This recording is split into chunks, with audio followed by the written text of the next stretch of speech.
இட்லிக்கு களி தண்ணி நிறையா ஊற்றி வச்சுட்டு காலையில் கரைச்சி குடித்தோம்னா செம்ம டேஸ்ட்டு, ஹெல்த்தியானது. இந்த மாதிரி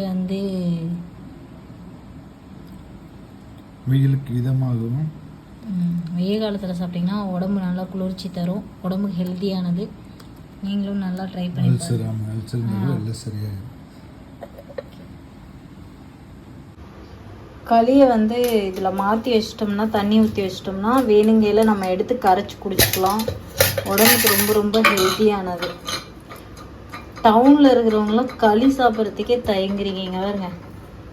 களி எப்படி இருக்குது, செம்மையா.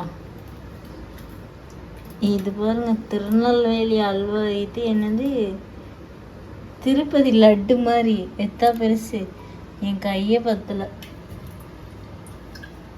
கரெக்டாக 2 பேருக்கு 2 உருண்டை கொடுத்துருக்காங்க.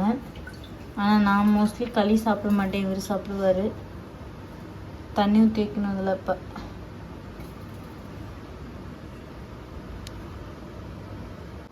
தண்ணி இது நிறைய அளவுக்கு ஊற்றி வைக்கணும். அப்போ தான் கெட்டு போகாமல் இருக்கும்.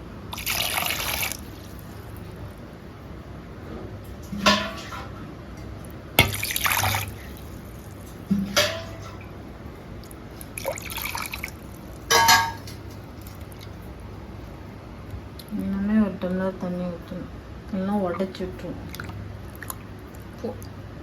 உடச்சி விட்டாச்சு. ஒவ்வொரு கட்டியாக எடுத்து தயிர் ஊற்றி இதுக்கு மிளகா இதெல்லாம் வச்சு கரைச்சி குடித்தா செம்ம டேஸ்ட்டாக இருக்கும். வெய்ய காலத்தில் இதுதான் மெயின் வர பிரசாதனே சொல்லலாம். இதை ட்ரை பண்ணி குடிச்சு பாருங்கள். நல்லதே சாப்பிடுங்க, நல்லாவே இருங்க, உடம்பை நல்லா பத்திரமா பார்த்துக்கோங்க எல்லாரும்.